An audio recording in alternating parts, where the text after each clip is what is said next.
So we're going to get into this, guys. As you have questions, ask. Most of you that are on here that have been through the training should recognize at least some of this. We are going to record it here, and we'll have it out probably. My chief joy officer usually has it out by the end of the week. So, knowing her, she might have it out by the end of the day. So, look for it and go over it. This is something that is kind of near and dear to my heart because I really fully believe in it. And the other thing is, um, most companies aren't using it to its full capacity. When we look at PI, specifically when we look at the Inspire piece, right? I think a lot of you that are on the line here do a real good job of looking at people, looking at your talent, using that job target to get the right person in the right seat. But then the frustration comes with getting the managers on board or taking it to the next step of, okay, once we get them, how do we keep them? And that's a bigger issue and challenge now as we, move in to, what we're seeing in the workforce and things of that nature. So most of our time today, when we look at talent optimization, just in general, remember anything in between that business strategy and business results we can help you with. All right, there's a couple of our consultants on the line here. Uh, Rodney's account managers on the line. We can help with anything in there. We're that bridge for you between that business strategy and the business results. So design, hire, inspire, and diagnose. Today we're going to be focused mostly on inspire. Okay, mostly on inspire, but I'm going to kind of start it off with a couple questions for you. Just as you think about things, just as you think about your talent, your team, what people need, how to keep people engaged, how to keep them motivated. I would say most of you, at least I know most of you, I would say you're probably pretty highly engaged in your work environment, and maybe that frustrates you from time to time when you don't see others doing the same. But how can we recreate that? So here's the questions: how would you describe your team's current level of engagement and retention? Okay, so if we look at just a you know, general percentage, what most research is saying is about only a third of the workforce is engaged. Right, that means some uh, are staying there and they're not leaving, so they're staying disengaged and becoming more disengaged every day. But what it's doing is it's really hurting our retention efforts. Second question: where do you see gaps between how your people are wired and how they're currently being managed or motivated? I'm going to try to answer some of those questions and how we use the PI tools, how we can help you utilize the PI tools in that. And I think it'll be eye opening for those of you that really believe that people drive your company.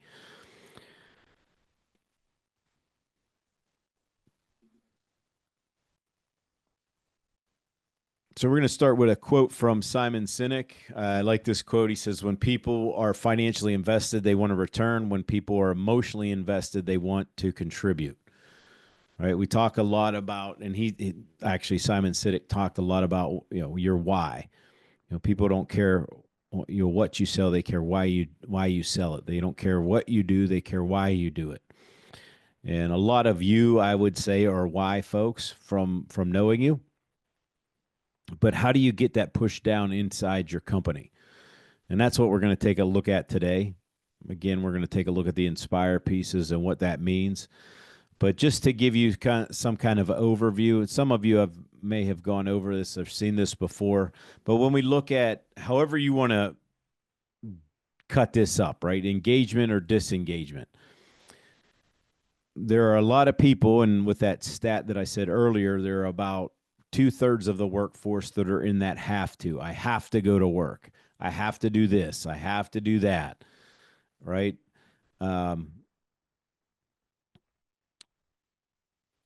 Caleb just got back. I mean, Caleb's one of our consultants. He's our chief adventure officer. But as some of you know, we do adventures with leaders, and he just got back from the Grand Canyon. I'm gonna go next year or next month in the next 3 days with some more of our clients.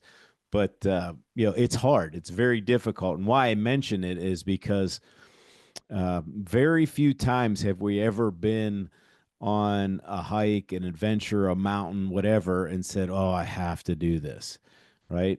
There are times where we may have thought it, but most of the time, as I'm using that analogy, is we want to or we get to, even though it's hard.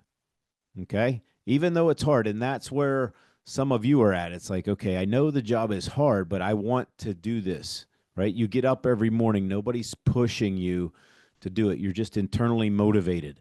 We want to get there with these tools. We want to help other people. And I think really looking at that mindset of what we think about people in that have to versus want to, if we could flip the switch a little bit and say, okay, what causes people to want to, right? If I look at Joel, what causes you, Joel? And I don't need an answer right away, right? But why do you get up and do what you do, right? Why are you here learning what you're learning? When I talked, I see Gabby's on here. Like when I talk to Gabby, there's this most of the time when I talk to her, there's this enthusiasm of loving what she does. You can tell. I don't have to ask her. Okay. Why do people keep doing that? What's the difference? When we look at those differences, I want you to think about 4 things. All right. And these aren't an all inclusive list. These are the 4 top things, forces that cause either engagement or disengagement. And we're going to talk about them during this time together today. So the first one is job fit. And again, I believe most of you that have used the Predictive Index tools do a fairly good job at this. We're getting the right person in the right role. But as it goes too often, what happens is we get them in the right role, and then we just, it's like, good luck. All right. We don't educate the manager. We don't educate the person. And then that's that second force. And it's a big force that causes disengagement. You probably have heard of this, right? People don't quit their job, they quit their boss. Okay, people don't quit their job, they quit their boss. Most managers, as we find out, aren't educated in leadership, right? It's just we work hard enough to get to that next level, and then it's like, okay, you get to manage people. It's like, well, I really don't know how to manage people. And if we do, if we think we know how, most of the time we're managing based off our purview, and we'll talk about that in a little bit. Meaning, it's easy to manage somebody that's wired like me, but I don't need a bunch of me on the team. I need different people.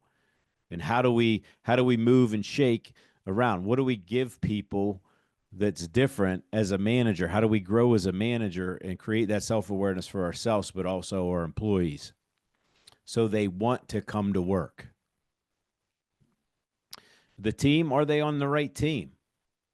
We talked about that last month. I know a couple of you, maybe not necessarily on this call, but a few of you followed up with some questions around that, and using the group analytic, using the team tool, the design piece, to create those teams and see what we need on our teams. Do we have the right teams?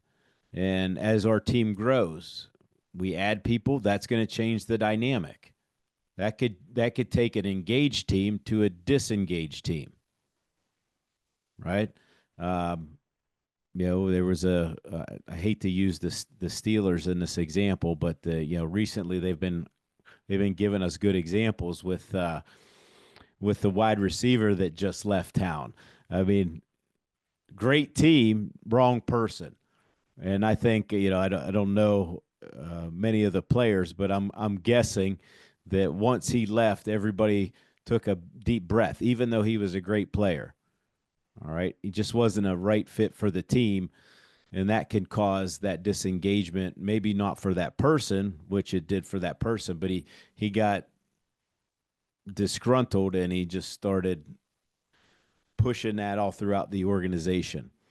And that's the last thing, is the organization or the culture. All right, it's one of the things that we've been talking about with a lot of contractors this month is culture. How do you create the culture? How do you create a thriving culture? How do you create a culture where people again want to come to work? And if you look at it, what we want to do is we want to flip the switch on this, gang. We want to cause that engagement. How do we do that? Here's your homework. Go back and look at, do I have the right person in the right seat? If it's not the right person, then okay, we got to come up with a plan. If it's just the wrong seat, is like, can we find that right seat for that person? For some of you, I know it's a struggle sometimes trying to get your managers to follow some of this, but you are the PI champions, right? You can do this, right? Continue to hone your PI Jedi skills and go after those managers and educate them, get them in things like this, get them back to training. Look at your team, look at the culture, all right? But as you think about things, look at those forces that are either gonna cause disengagement or engagement, and think about them for yourself as well. So any of you that may have your PI in front of you, you're probably going to want to take a look at it in the next few slides here. So I love this quote, and most of you have heard this from me, or I've seen this slide, from Deming. Were they dead when you hired them, or did you kill them?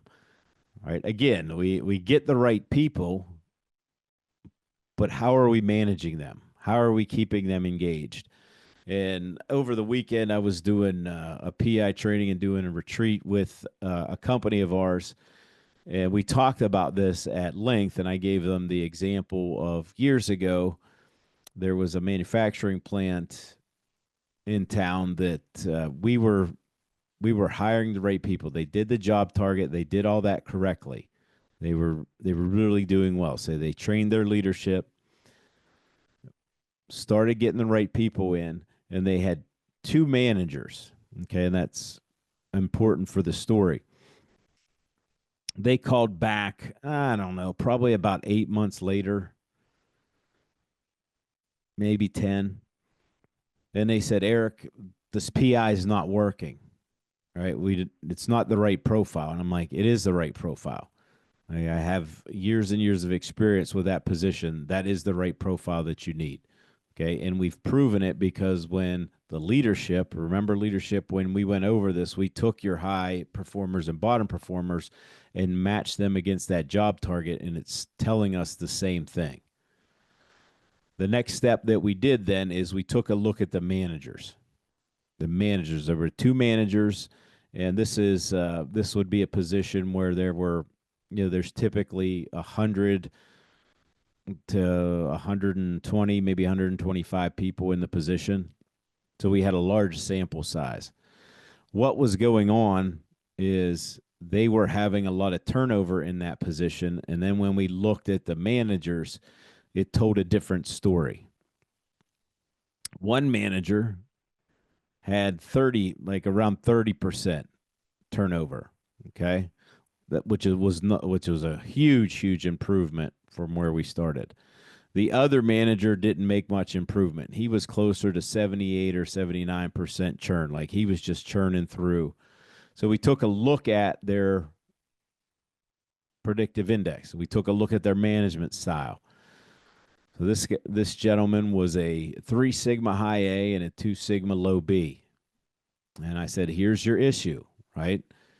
You have somebody that's very blunt, to the point. Well, he's done a great job for us over the years. I said, I'm not saying he hasn't. I'm just saying in his ability to manage people, he's managing people who need to do one thing at a time, are very detailed, are very collaborative in nature, and he's just the exact opposite. So they decided to do the training, and this is a story I shared over the retreat. No joke, this gentleman, this manager, walked in with a T-shirt on that actually said the beatings will continue until morale improves. All right, and he believed it, right? for the first 3 hours of that training, all he did was battle me back and forth, back and forth, back and forth. All right. Won him over. But again, looking at things like this. So imagine your company that's worked so hard to align their hiring approach with their business strategy. You succeed in that. You succeed in enhancing that candidate fit and increasing that hit rate for the right candidate. But then what happens? Then the company doesn't invest in developing the employees that they've hired. Okay, so this is a big gap that most companies are dealing with. Okay, so the intentional efforts are good, but then it just falls off. One of the exercises I want you to think about, and just jot some things down here if you would, and maybe share if you'd like to share. All right, think about a manager, past, present, whatever. Hopefully it's past. How would you describe the manager you least enjoyed working for versus the one that you really enjoyed working for? Like what do you think the difference is?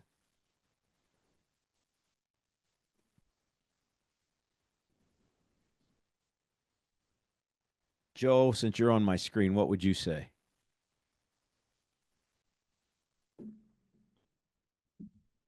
So I hit the mute button here. There's a pretty strong difference between the two. Often autonomy and freedom to do your job and to utilize your skills and your abilities to the best of your ability. With guidance along the way. That autonomy versus micromanagement is huge, and as a manager, I really learned that early on, and just hiring the right people or hiring to the best of your ability, and letting them run with what they have with some guardrails here and there as needed has worked really well in both working for a manager and being a manager. Good. What about you, Eric? They were secure in their own abilities. They weren't. They were competent, and they like Joel said. They let you grow with guardrails. But I have worked for one person in particular that was very insecure because they didn't have the chops for the job and was afraid of being found out. So they tried to micromanage everything. Yep. So we hear a lot. So some of you are familiar with this because I've shared it before, but I want to go over it again. When we did a study back in 2018, we took 5,000 people and we asked them, what are the traits that you see in ineffective managers? And these are the top 3, right? We're going to break these down a little bit because we hear these a lot, right? A lot. And we're going to really pay attention to that last one. 58% said they don't communicate clear expectations. All right. That could be a variety of things. Now, with all of these, I don't think this is done maliciously or intentional. Yes, there are probably some managers out there that, don't belong in their positions at all. But most of the time, I don't think this is done maliciously, right? When we look at not communicating clear expectations, look at your predictive index. Think about different managers, right? Think about like one factor combination. The factor combination that I think about a lot of times in management style is like that D over B or B over D. So if it's a high B and a low D, they might not communicate clear expectations because they think they are being clear. All right. They say just enough because that's what they need. It's not what everybody else needs. You could have someone who just doesn't communicate, right? Because they could be holding on to that information, more of a right micromanager, which would be more of that high D, low B. That's just one example, All right. So there's a lot of different things there. Some of us, maybe it's somebody that doesn't like conflict, so they don't ask clarifying questions. All right. So we don't know what's at play until we have something like this. 58% said they play favorites. This goes back to what we've always said: birds of a feather flock together. The easiest relationships you're going to have are the people that are wired like you. All right. So when somebody's like, well, you pay all kind of attention to Caleb, well, that's not a hard relationship. It's like we're both high B's and we're both kind of on that lower D side. We're just like, oh, okay, yep. We just, it's easy, right? It's not as difficult as opposed to somebody that might have more of a different pattern, right? Where you might just unconsciously shy away from. It's just a harder connection to have. Hopefully that makes sense, because that happens a whole lot. Like when we take a look at when we're involved with companies and somebody says that, it's almost always a different pattern. Well, I don't know what they're doing. They never communicate. Well, it's like, well, they don't like me. Well, okay, well, let's take a look at it. But the other piece there that I want to really emphasize, and that's part of engagement and retention, what we're talking about today, is folks said, right, that they don't show concern. The manager doesn't show concern for career or personal development. And that's huge. And it looks like with the research that's coming out for the younger population coming into the workforce, and I could get on a soapbox about this, and hopefully I won't, but what they're saying is there's nobody investing in me. So my manager doesn't invest in me. They don't ask questions. They don't really like, how are you doing? We talk a lot about the younger people and the job hopping and things like that, but maybe they're just not finding their niche because nobody's asking them those questions. Some of you are familiar with some of the leadership cohorts that we do, and um, if you haven't heard me say it before, the book I always recommend is The Dream Manager, where we do that program inside of our company and inside of other companies. But it's a very quick read, but it asks people about their dreams. And I'm kind of setting the tone for some of these other things that you can use with the predictive index that are kind of right there for you to utilize, but they don't get utilized a whole lot because either managers are saying they're too busy. What I hear a lot is we don't have time to do that, right? And my rebuttal always is, you don't have time not to do it, right? And it doesn't take long, folks. But just remember, those people are coming to us, they're reporting to us, and they're giving us more than a third of their day, 5 days a week, typically, sometimes 6. Okay. Can't we just have some conversations to say, hey, what do you want to do? Where do you want to go? What would you like to do inside the company? And that all starts with that self-awareness piece. Okay, all of these things as a manager, if you want to be a better manager, if you want to get better retention, you want to drive that engagement.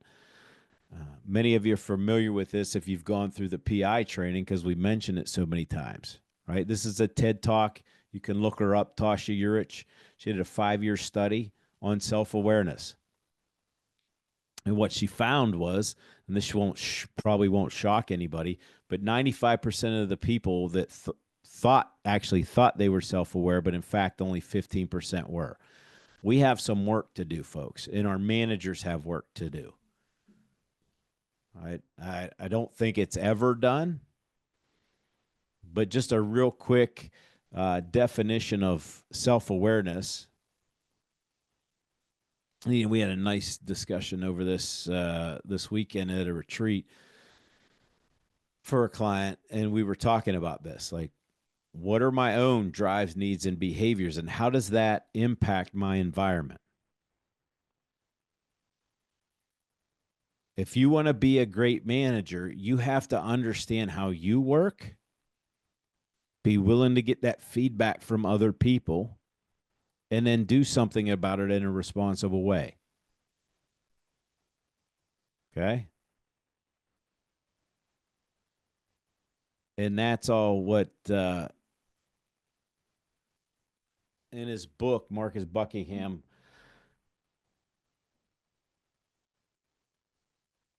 look at that it this way, right? Chess versus checkers. Most managers look at it as playing checkers. They move the pieces how they need to be moved. Right? We manage people how we think we need to be managed.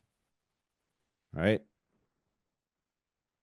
That's a big, big mistake, especially if we have people that are different on our team, which I would say most of us here do. There's not too many companies out there that have everybody that's exactly the same. But in chess, right, knowing the pieces and how they move, what do they need? And that's where we come back. You guys should be familiar with this, to the platinum rule. Right? Remember the platinum rule, summary of motivating needs. For those of you that have the PI toolkit, that's on page 6 in the PI toolkit. Okay, for those of you that don't have it, that want just a quick version of what we're talking about right here, let us know. We have like a little 3-pager that we could send you. It's on page 3 of that at the top of the page.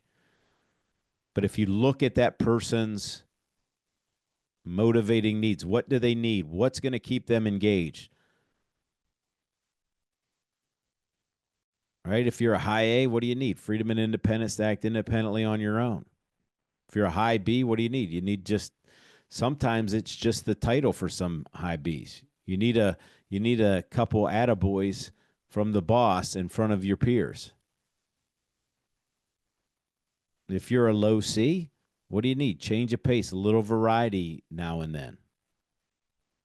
And if you're a low D, you don't like being micromanaged. Okay. Opportunity to delegate some of the details.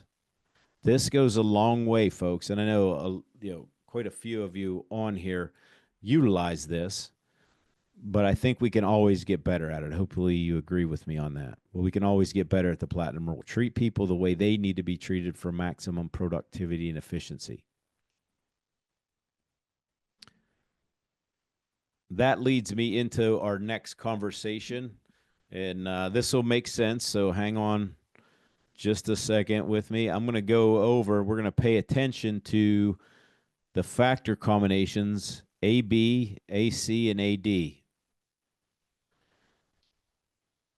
Or the opposite, BA, CA, and DA. And when we talk about motivation, we talked about engagement, job fit. What we know from research is when we take a look at those factor combinations as it relates to the A drive, so the relation from A to B, A to C, and A to D, those 3 things, when we look at job fit, are the most crucial, right? It's just not that nice 5-star match score that the software gives you. That's great, but it's really looking at, if I have somebody that's a high A and a low D, and I put them in a high D and a low A role, that's probably not going to work. That's not a good fit. It doesn't matter how good the manager is or the coach. It's probably not going to work. There's a very high chance that that's not going to work. So look at those positions when we look at the job targets. All right, and I'll go over these real quick, AB, AC, and AD. But pay attention to these first 3 because they're going to come up again in some of the things that we can use with PI. Okay, so we're gonna think about the position and then think about the person. Position, person. If you have somebody that's a higher A and a lower B, very task oriented. Okay, typically is going to be more analytical, more innovative. Somebody that's B over A is going to be more people oriented. Yeah, I actually just talked to a client a couple hours before we got on here on this webinar, and they are going to get a new person just because the person is very B over A. He is high B, low A. And he was in a very task oriented audit position, and they're moving him into where he can people face now and still do some of the work that he's good at. And he's probably going to be much happier. Stay tuned, but those are the things that we work through. So that's what I worked through this morning with the CEO. It's like, okay, he's in this kind of position. How we're getting him is we're creating a position where he's more people focused, people oriented, but still he's bringing the level of detail that we need to the certain position.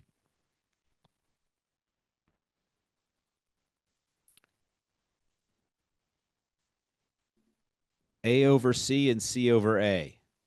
Now, I see this a lot, not quite as much as I used to, but when you take somebody that's a high A and a low C,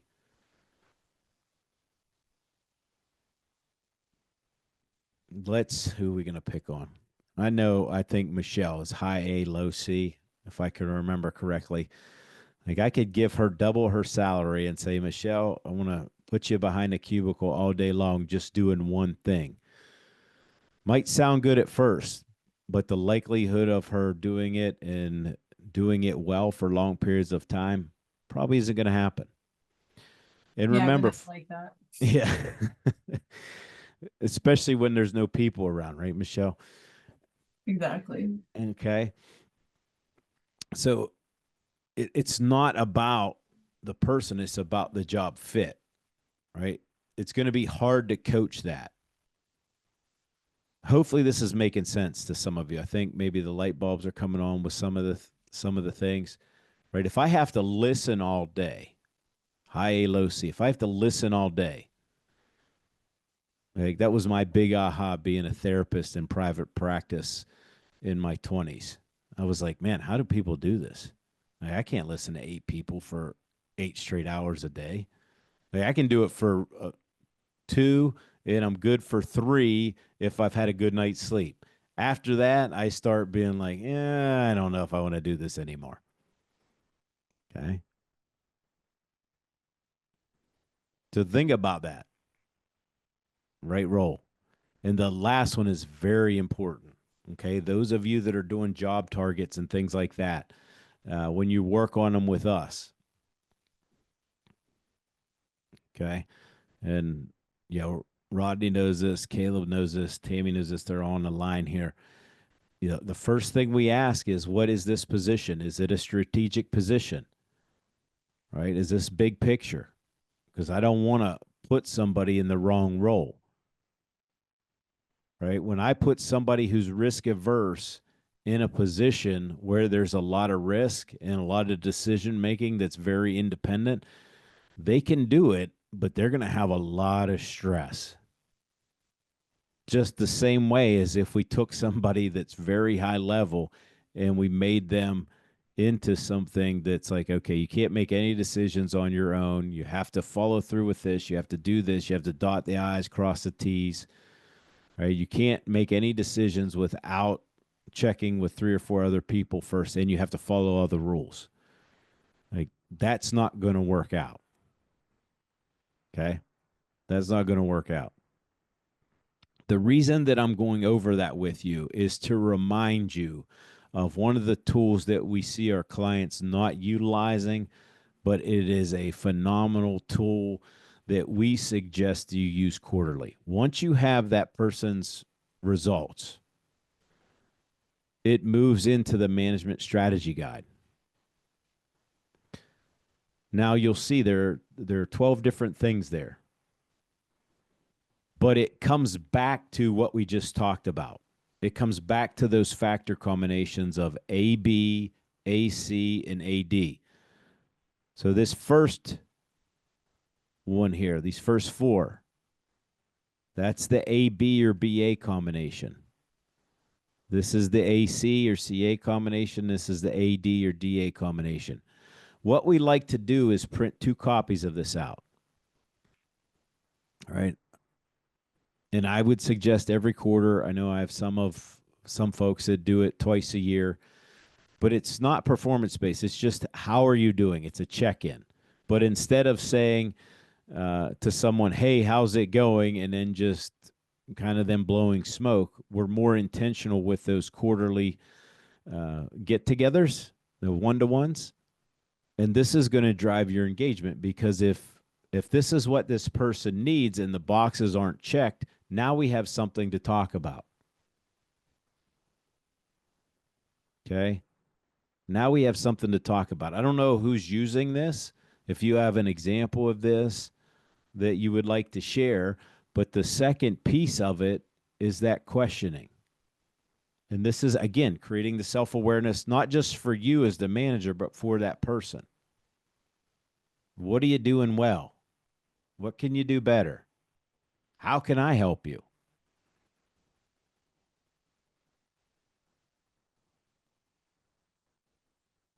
But what happens when we take on something like this? Right? For some of you, think about what this would mean if we would have done this with somebody that's already left our organization.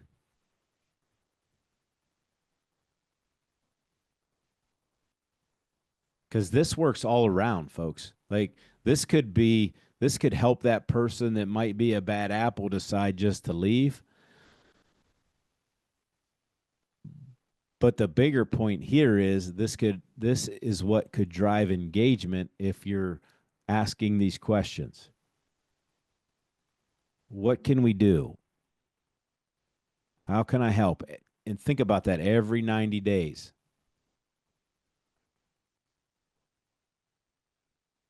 And this is where I like an operating system like EOS. Those of you that might be familiar with that, I like to incorporate these alongside every quarter with those EOS and take a look at folks' rocks, see if what we're doing in the management strategy guide is jiving with their rocks. Like, is it aligning? But the other piece here is you're not only just working on professional, you're working on that personal development.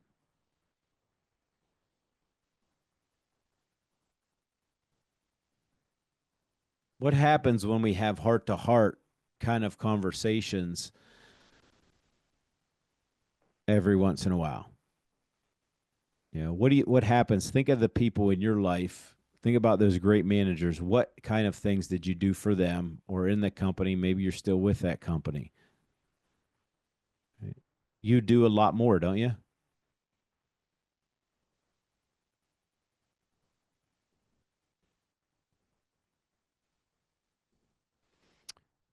Can also use the coaching guide. Why would the coaching guide be a valuable tool here? Well, it provides expectations. That same conversation that I had this morning with that CEO that I was talking about. As they're getting ready to hire this gentleman, he's a really high D. And I said, well, why don't you give him the coaching guide as well as the job target? Because if he's going to be making a move that's 4 hours from where he lives and he's going to be moving to your town,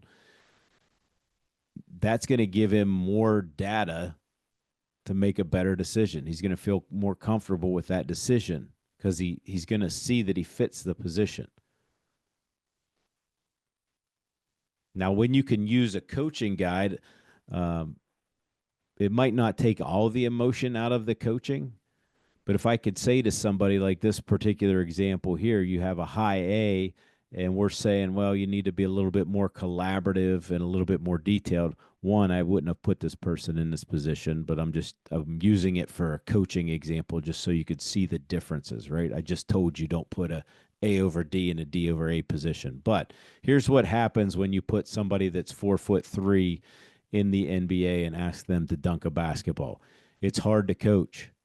But if you were going to coach them, you would have to coach the A drive and you would have to coach the D drive. For those of you that get frustrated with other managers, this is a great tool to show them because you're going to say, hey, manager, you're on the, you're kind of on the spot for this. If you want this person, here's what you're going to have to coach. And that's a hard coach, right? You're going to have to be on that person every day. Okay. I'm looking at Caleb here because I know I think it was last year. Okay, we'll see you, Michelle. Well, Bye. Thank you so much. yeah. I know about a year or so ago he was having to get into the details and stuff, and he was pretty stressed out on some things, right? Would you have liked to keep that up and keep doing that the rest of your life, Caleb? No, I would not That have. made a very happy person most of the time, cranky from time to time. Right. And that's what you get. He could do it. It's just will he do it, and will he do it well for long periods of time? Okay. So you can use that coaching guy for that engagement as well. And then the last thing I wanted to go over with you is the relationship guide. I cannot stress this enough. All right. When you're having issues between two people, or maybe you're not having issues, maybe it's just I want insight into how do Joe and I work so well together? And is there a way to supercharge that? I don't know. But maybe it's also I didn't recognize I was annoying Joel so much, and maybe this is his chance to say, Eric, some of the things that you do, yeah, I would agree with this relationship guide. So how could we correct them? It could be all kind of different conversations like that. But this is for those of you that manage people, right? This can be a game changer. You should have this between you and everybody that you work with and report to. And just look at that. I just did a podcast. It'll be out in a few more weeks, but with a client of ours, and I didn't realize he has all the PIs on of all the people that he works with on the sidewall. So he looks at them every time. He's got them right there, front and center. All right, and it's the third company he's been with that he's taken us to. So he's really like an advanced level Jedi, but he still has those PIs all out in front of him. He's looking at them all the time, pulling these reports. Think about what happens if you would just take one or two of these things, folks. All right, I'm not asking you to do all of it. I know that was a lot of information for in a short amount of time, but the folks at Center for Victory can attest to this. We hear this all the time, right? We get the right people. It's just how do we keep them? How do we keep them engaged? How do we keep them motivated?